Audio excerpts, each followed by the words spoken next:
It's every daily fantasy football player's dream to take down that big GPP tournament. Now, admittedly, the odds are very low, but we have some proven strategies that will increase those odds some, and we'll disclose them next.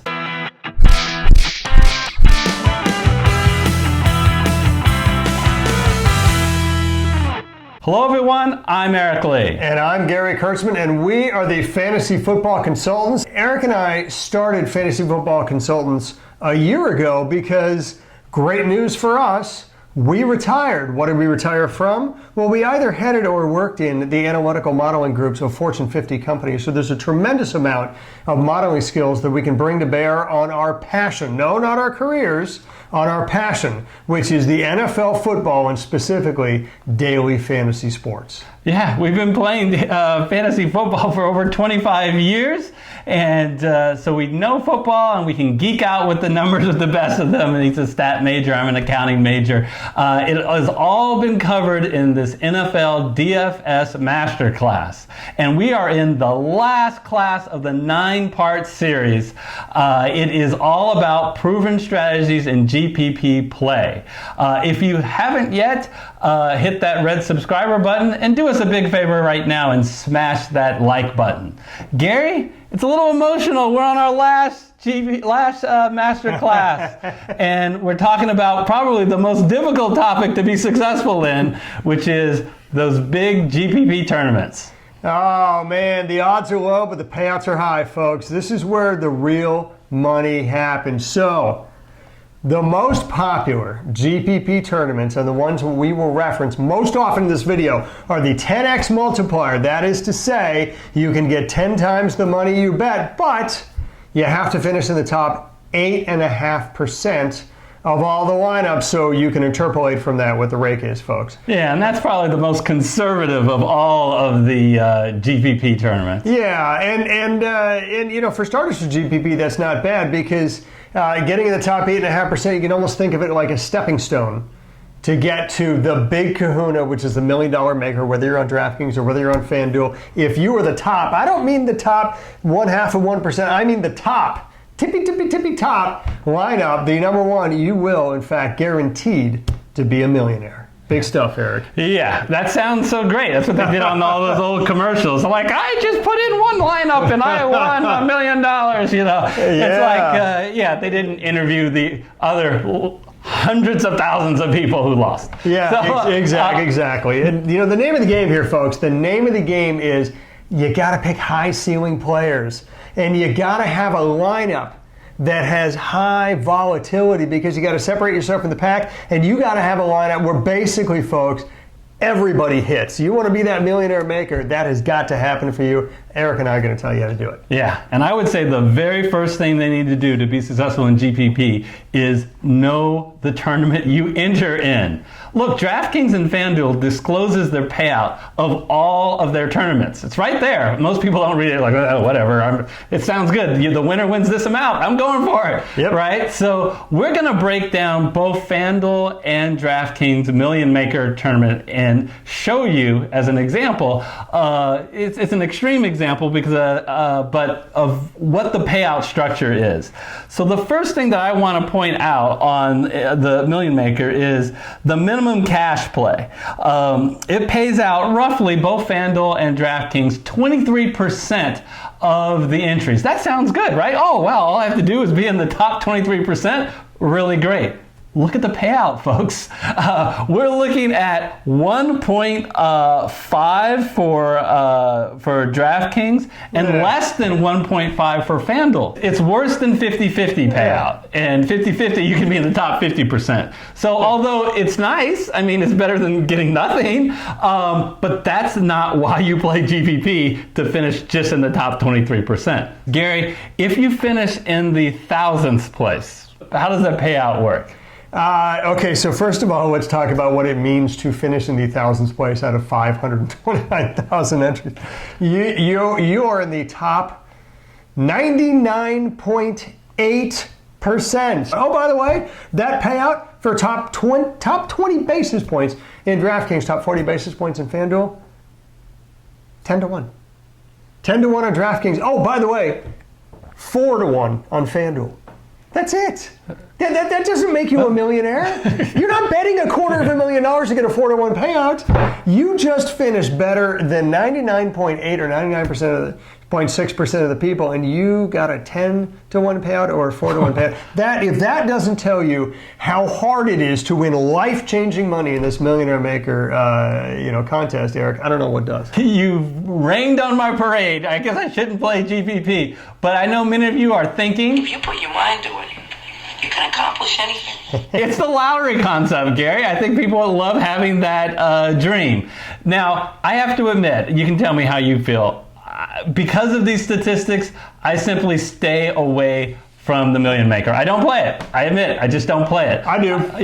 There are GPP. Just saying. There are other GPP tournaments that have much more flatter, and like we talked about, you can play 10x. So if you're new and you want to dip your way in rather than diving into the deep pool, I would choose another tournament. But I know that's many of you. not why I play. The way I play is I'm paying for the dream. Yep. I'm paying for the dream. I'm paying for the $1 million and the. Show me the money. Oh, baby, come on. When I'm watching that NFL game, which has got 3 of my players, because you got to stack, folks. We'll cover that later. And I'm just thinking to myself, if everything breaks right in that game, then I've still got the dream of being an instant millionaire. Man, that's worth the price of admission right there to me. While you're having the dream, just listen to all the other people who didn't win. All right. Now, given those long odds, what should you be doing to improve those odds? The first thing that you need to do is making sure you're picking the right contests. And in one of the picking the right contests is search for tournaments that have overlay. So what does that mean? Gary, you can look and see in a GPP tournament, which by the way stands for Guaranteed Prize Pool. What does that mean? That means no matter what, they're guaranteed to pay out those prizes. So if a tournament doesn't fill up, then that increases your odds. And you can look on FanDuel and DraftKings an hour, 30 minutes before to see how many entries there are. Now, I want to disclose that a lot of times other people are looking for these bargains, and it's amazing how much they fill up at the last minute. But if you can see that they're getting close to that deadline, then and it's still only 60% filled, that's probably a great opportunity to take advantage of it. Again, when you're talking about an overlay, it means they pay out more than people are paying in. And the best tournament, then, therefore, to enter for that, a free tournament. So every now and then, DraftKings and FanDuel will offer a free tournament, especially at the beginning. Why would that be? It seems like they're just, literally giving away free money. Why would they do that? Well, first of all, the payouts are low. But still, if it's free, it's okay. And they usually do at the beginning of the year to entice people to play and get them drum up business. Get them excited. Guys like me who dream about being a millionaire. Yeah, but shameless plug alert. We here at the Fantasy Football Consultants offer free tournaments during the year. Guaranteed prize pool too. We pay out no matter what. Yes. So we did exhaustive analysis in our earlier master's class by position. You want to check out those videos for yourself. But at a high level, Gary, let's go through each position as far as if you're playing GPP, what type of player are you trying to target? Well, let's start us off at quarterback. A quarterback, Gary, you're looking for a mid-range, somewhere in the, say, QB6 to QB15 range. And why do I say that? I say that because at QB, you just can't afford to go to the top, but you need to make sure that you get a decent quarterback because you want to save your money a little bit so you can spend it elsewhere specifically running back and wide receiver. And again, we go into much, much more detail about quarterbacks in our Picking the Right Quarterback video as part of our DFS Masters class. Just like we do, we go into a heck of a lot more detail to give you the complete strategy for all the positions in the various positional DFS Masters class videos. So please look out for that. But To continue this high-level synopsis, let's talk about running back. You almost can't afford not to pay up for a bell cow running back, but because you don't have an unlimited amount of money, what the heck do you do with the other at least one running back, if not two for flex? And that is, you got to find a cheaper guy. But Eric, here's the thing: you got to find a cheaper guy who's going to get at least 15 touches. It's a little bit of a magic number, statistically speaking, because again, you got to get somebody who, albeit is cheaper, but has that high ceiling, and it's almost impossible to get the high enough ceiling if it has less than 15 touches. So you want a running back who gets a lot of touches, which is a little dangerous in the Me Too era. All right, so let's talk about wide receivers. So with wide receivers, you're looking for GPP of high air yards. You're looking for guys like Deshaun Jackson. You're looking for guys like T.Y. Hilton. You're looking for a guy like Tyreek Hill. These are the guys who often, when they blow up, they really blow up. And that's what you need to do really well in a tournament. So that's what you want to target at wide receiver. So what do you want to target? A tight end? Now we're getting into the positions where obviously you're paying a lot less money. The salary bands are lower. They're more volatile. Quite frankly, because there's a heck of a lot less tight ends out there that have a high ceiling, so there's positional scarcity. What are you looking for there? Actually, the number one factor you want, again, NFL land of opportunity, is most touches, right? You would love to get the touchdown-dependent tight ends. That's get the biggest share of their team's targets inside the 10-yard line. Not the 20, not the red zone, the 10-yard line. But ultimately, the most statistically correlated for tight ends is high targets. Interestingly enough, you also want somebody that comes from a team that plays at home and is favored. That from a statistical standpoint, you have higher ceilings for tight end as home favorites relative to the other three categories, away and underdogs, than any other position. There's no place like home. How about a defense, Gary? What should they be looking for if they're GPP play? For defense is the toughest one. And most volatility. You got the most volatility and almost by extension the least predictability. You also pay the lowest, right? It's got the smallest salary bands. It is a completely viable option to punt the defensive position. What I mean, it doesn't mean don't pick a defense. It just means it's reasonable to make sure that you've solidified your entire lineup and picked all the positions and then see how much money you have left over for defense. Obviously, you got to have at least enough money left to pick the lowest value one. But because it's so tough to predict, you're better off punting the position and just worrying about a potential, including as a potential stacking strategy later, which we will talk about in a few minutes. Yeah, you got to check out the defense show. We do go into more detail. I mean, you could potentially have 3 or 4 defenses at the bottom, so how do you pick between them? We talk about it all in the defense show. If you like our content, there's 2 easy ways to support the show. The first is smash that like button, and the second is you can hit the red subscriber button followed by the bell icon to be notified of our future shows. And during the season, we're going to be filming 2 shows, one for DraftKings and one for FanDuel, with our recommendations for cash game lineups and what we're talking about today, GPP play. So let's get right back into it, Gary, and talking about the different strategies to succeed in your lineup for GPP. The magic word for the top strategy to succeed in GPP is correlation, or a different magic word, stacking, because that's how you achieve your correlation. So Eric. Right, in deciding what players to stack, it should be the ones that are correlated. Yeah, and so here's the deal. What we did is there's a lot of rigorous statistical analysis behind breaking down all the different positional combinations that you could use for stacking, and we broke them into 4 tiers. I'll talk to you about the first 2 tiers. So in fact, there's one combination of players that is more correlated, meaning they have basically a higher chance of blowing up together. One does really well, the other does really well than any other, and that is your quarterback with the same team's wide receiver 1. Yep. Okay, now that's also, by the way, the most popular stack.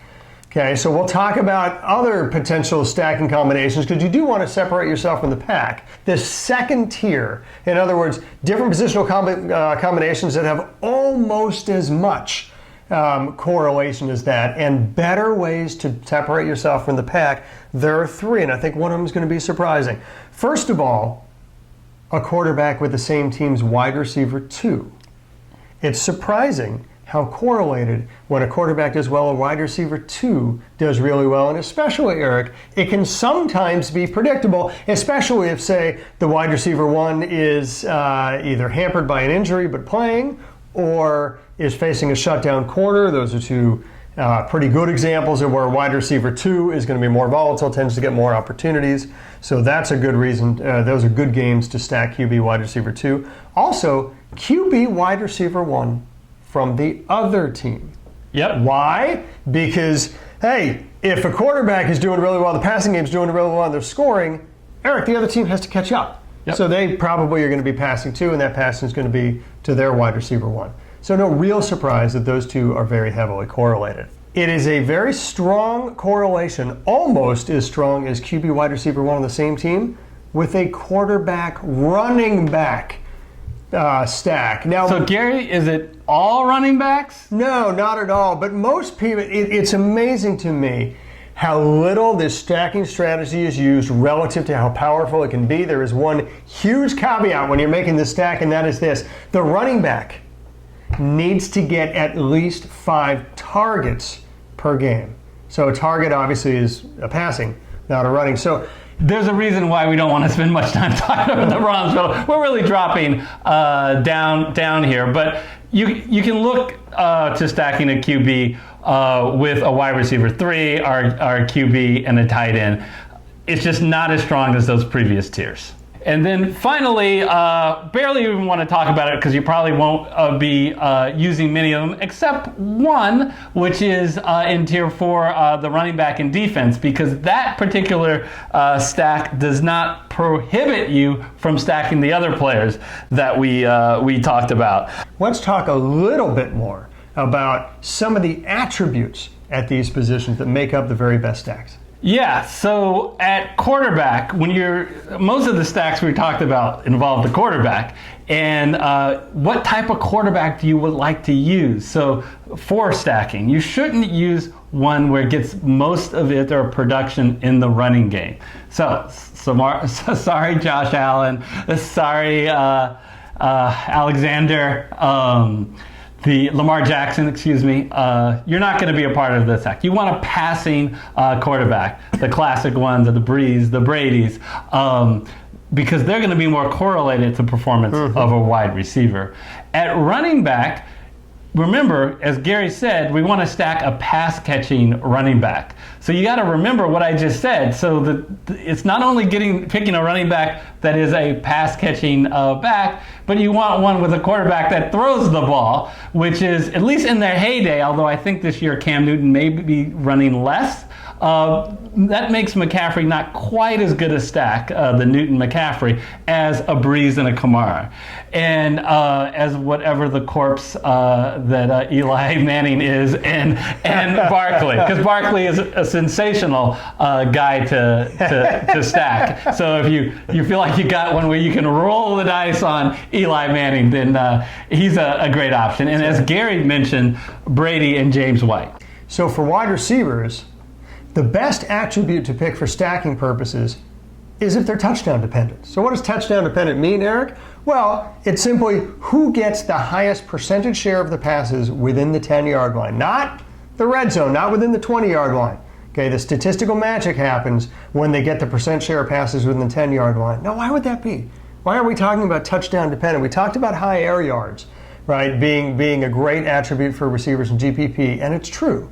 You want the guy with higher air yards, but there's a combination of some of those guys also getting the inside the 10 looks, and they are so stackable and have so much higher ceilings than everybody else. Those are the guys you want if you can pay up for them. If you have the salary band in GPP is what you're looking for. Gary, it's just so hard to get what we call GPP value without getting a touchdown as a wide receiver. Yeah, especially on FanDuel. It's the scoring system, right? I mean, we haven't really talked about the running back defense stack. Okay, and it's a fairly self-evident point that if your running back is doing well and chewing up the clock and your team is scoring points, then the other team's got to catch up. They're passing the ball. Your defense can pin their ears back and rush the quarterback, and lots of good things can happen in fantasy if your defense has the opportunity to do that over and over again.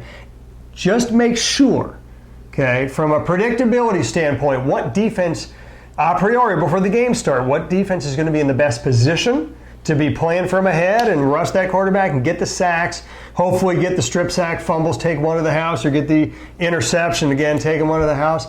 you have to be more than a 3.5-point favorite, Eric. The correlation, it's almost like an exponential curve, and if you're favorite of 3 points or less, it isn't much better. The odds are not that much more than 50% that they're going to win. It almost functions like a pick'em game. So just make sure they're heavily favored. Yeah, in your lineup you have 2 running backs, or potentially 3 if you use one in the flex. Don't force it. First, pick your running backs based on everything we said on how you should pick your running backs for GPP.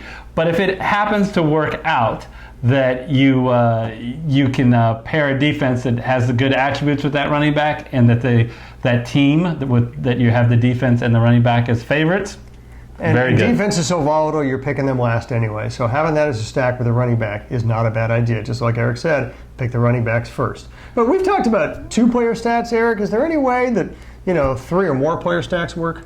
Yeah, you can do 3, but that's it, folks. Stop it.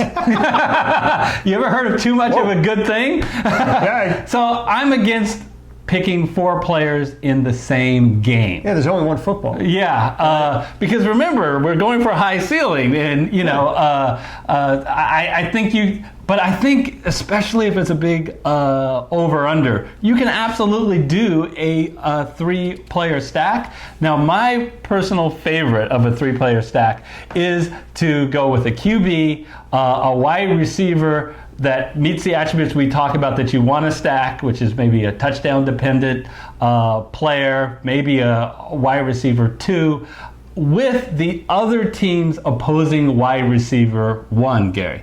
And you're hoping for a shootout. Well, that's right. And the one football comment, right, that only applies to one team at a time. So if you got a shootout and you got a 3-player stack with 2 on one team and 1 on the other, you're not forcing it. You don't have 3 people on one team because only 1, or if you have a quarterback, 2 can score. Right, so that definitely solves their problem. All right, so we talked a lot about positive correlation, Eric. Let's talk just a little bit about negative correlation. We talked about the do's, talked about the don'ts. What don't you want to do when you stack? Yeah, real briefly, if you're playing GPP, you do not want to have any of these combinations because they're negatively correlated. A QB and their opposing defense, that's the worst one. The second tier of worst is a running back 1 and an opposing defense. Third is a wide receiver 1 and an opposing defense. And then the other is 2 wide receivers of running backs on the same team.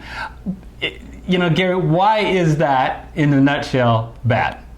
Well, in a nutshell, it's bad because they can't both do well at the same time. If one of those, no matter what stacking you were just talking about, with that one pairing, if one guy does well, the other guy's likely not to do well. And remember, in GPP, you're not just looking for these guys to do well. You're looking for them to go off. And they all have to go off. Not just one position. They literally, if you want to win that $1 million, folks, you're hitting on everything. Yeah. Not just some of them.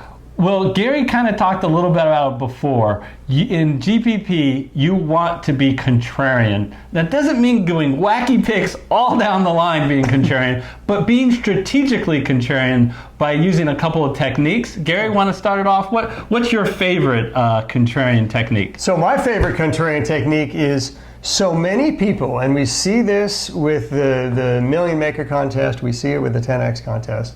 So many people shy away from the elite all-pro wide receiver 1 if they're going against a shutdown corner. I get it. I get it. Shutdown corners, they're named shutdown corner for a reason. The other thing I think people shy away with there, especially on DraftKings, right on the face, it says how they do against that particular position.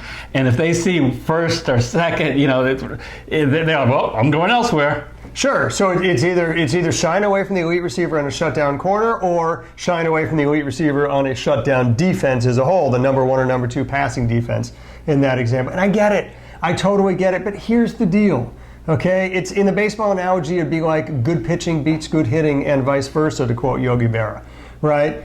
Hey, sometimes the receiver wins. Shutdown corners, they're not shut down all the time. The passing defense, even the Legion of Boom gave up 28 or more points every once in a while. And the best chance for a shutdown corner to give up a lot of points, or what's called a shutdown defense to give up a lot of points, is against the elite all-pro receiver. Look, you got to separate yourself from the pack. You got to take chances. Why not take chances on Antonio Brown or Tyreek Hill or Julio Jones or, Devontae Adams? If you're not going to take a chance on those guys, who would you? And if you can do it when you know a priori before the game starts that most people aren't picking those guys because they do face a shutdown corner or defense, and we've seen it year in, year out. It's so consistent how much people shy away from those guys in the stacking. Man, it is so worthwhile for you to separate yourself from the pack and just bet on that big gun wide receiver. People see whether someone is listed on the injury report right on the face of DraftKings and FanDuel, and the public is scared of it. They're going to stay away from guys that are listed as questionable. Remember, a couple of years ago, they got rid of the probable tag, and it's unclear whether someone's questionable, whether they really are true questionable or they're listed as probable. You have to see later in the week and maybe all the way up in the game time if that person is playing. And on a GPP tournament, you might be able to get a really quality player who is going to play, who's at a real low ownership because he was listed on that injury report, especially a quarterback. Because a quarterback who plays, at least one that's a non-running quarterback, who's playing, the fact he was on the injury report is irrelevant, really, as long as he's playing, because the team wouldn't play him unless he was healthy enough to throw the ball. So one other thing is this, a small point to make, but it's an important one. Please avoid groupthink. So what do I mean by avoid groupthink? Make your own lineup first. Make your lineup based on what you think, based on your research, before you listen to the experts. Why? Because the experts are what most people are going to be following. And hopefully you've picked the right experts, whether it's us or somebody else, who gives you good advice based on statistical modeling and solid acumen and research. But nonetheless, the fact of the matter is experts exist so that people can follow them. It's not a bad idea, but if you do that with every single position in your entire lineup, then you can't separate yourself from the pack. So what's the best thing to do? The best thing to do, think about it on your own. And then you can adjust your lineup based on something an expert says that you think really resonates. But that will keep you away from having the same total lineup as a lot of other people. Yeah, another great way to be contrarian is simple anti-recency bias. The public has a very short-term memory. How many times, Gary, in different fantasy leagues have we heard, oh, this guy sucks because he had a couple bad games. Oh, this guy's awesome. Look how great he did. Look at that awesome game he did. And the public runs over there, right? So especially in the categories that we talked about, when you're seeking a wide receiver with high air yards, there's a lot of volatility there. When you tight end, there's a lot of volatility. Defense is a lot of volatility. So as long as you think that this is a capable player, all because he's had a bad game, come off a couple of bad games, go for him in GPP. And this is hugely important now. Keep checking the GPP results. Look, FanDuel and DraftKings update the results in real time. And, it's whether you're in a million maker contest or a 10x contest, whether the size of your contest is relatively small or large, you gotta know, folks, where you stand after a lot of the NFL games are played. If you can take advantage of a situation in some way, it's your duty as an American to do it. The systems allow you to do this late swap that Gary's talking about. So it's a tool in your tool belt. Use it. Exactly, because look, let's face it, in GPP, if you're not tracking to be in the top 1% or better, you need a Hail Mary, right? I mean, it's that simple. You've got to be better than just about everybody else. So a late game swap where you're putting in a player that you know has extraordinarily low ownership. Yeah. Now, does that oftentimes means that there's a relatively low chance that he's going to go off? Of course it does. But that's the nature of the Hail Mary, Eric, is you have to at all costs separate yourself from the pack, even more so if through the morning games on Sunday you are not tracking anywhere close to that top 1%. Yeah, because in the most of the tournaments are in that main slate, so it's only the morning and the afternoon games. But remember, the disproportionate number of games are in the morning. So if you check toward the end of the morning game, you will notice that you have a pretty good picture of how you're doing, so you can adjust your strategy. Absolutely. We started this channel a year ago, so we're still building out our football community. And it would really help us out if you liked what you saw, share it. Share it with your friends. Share the link with your league mates. And not only that, but share comments with us. We'd love for this to be as interactive as possible. We're a small channel. We really do check the comments and respond to just about everyone, certainly everyone we possibly can. We'd love to hear from you. You got the comment bar right under this video. Tell us what strategies that we talked about that you really like, that you've used successfully. Heck, you can even tell us if there's a strategy that you used that didn't work for you, that you didn't particularly like, or if you think that there's a good point that maybe that we didn't mention. Please go ahead and mention it to us. We want all that feedback because the more feedback and the more interactive this channel it is, the better it is for everybody.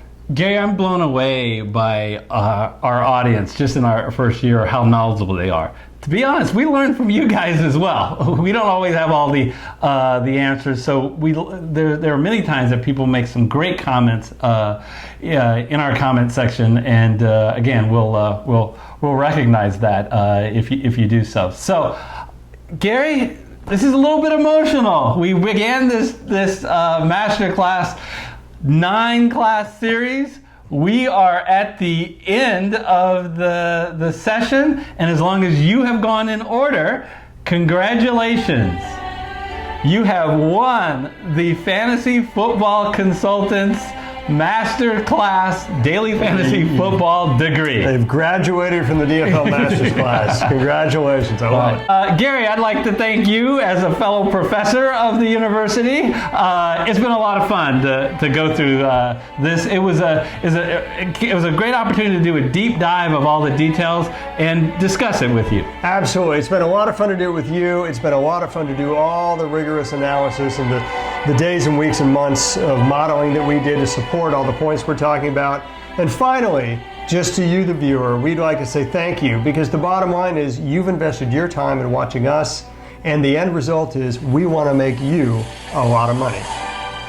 So until However, if you did not watch these classes in order, we're taking your diploma away because you need to go back. You have a couple of options. If you are more on the beginner side and you want to watch it from the very beginning and including the picking your own contest class right after it, click over here. If you want to go straight to all of these selection classes where we go quarterback, running back, wide receiver, tight end, and then defense for the specific strategies by position, click right over here. We hope to see you in our regular season shows, and until then, we'll see you next time. See you next time.